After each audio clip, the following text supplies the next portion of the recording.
দর্শক, নির্মাণাধীন একটা ভবনে মাত্র 25 থেকে 28 লক্ষ টাকার মধ্যে আপনার একটা অ্যাপার্টমেন্টের মালিক হতে পারবেন। যারা স্বল্প আয়ের মানুষ আছেন, একদম কম টাকা ইনকাম করেন, মাসে মাসে অল্প অল্প করে আপনি কিস্তির মতো করে টাকা পরিশোধ করতে পারবেন। একটা নির্মাণাধীন ভবন, তো আবার সবুজ প্রকৃতির মাঝখানে, ঢাকা শহরের মোহাম্মদপুরের বাস স্ট্যান্ডের খুবই নিকটে, এটা ঘাটারচরের পাশে।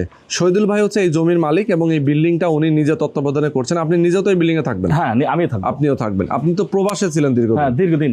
আচ্ছা, হ্যাঁ, ওকে, প্রবাস থেকে এসে আপনি এই কাজটা শুরু করছেন।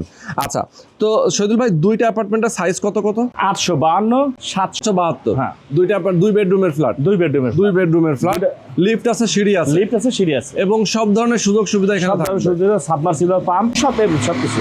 ওকে, তো এখানে আপনি যেটা 852, এটার দাম কত জমির মূল্য? 8,85,000। আর 772 যেটা 8 লাখ। 8 লাখ। হ্যাঁ, এটা জমির মূল্য। জমির মূল্যটা পরিশোধ করে দেওয়ার পর আপনি জমি রেজিস্ট্রি করে দেবেন। হ্যাঁ, এরপরে যখন হচ্ছে কেউ বিল্ডিং এর কনস্ট্রাকশন যখন শুরু হবে, তখন তাকে কত টাকা দিতে হবে টোটাল? আপনার 17 লক্ষ টাকার মতো। 17 লক্ষ টাকা, 17 থেকে 18 মধ্যে হয়ে যাবে। তাহলে টোটাল 25 থেকে 28 লক্ষ টাকার মধ্যে তার অ্যাপার্টমেন্ট রেডি। তো দর্শক, যারা আপনারা চান, অবশ্যই দ্রুত যোগাযোগ করবেন। স্ক্রিনে নাম্বার দেওয়া আছে, এসে আপনারা অবশ্যই শেয়ারটা বুকিং দিয়ে দেবেন।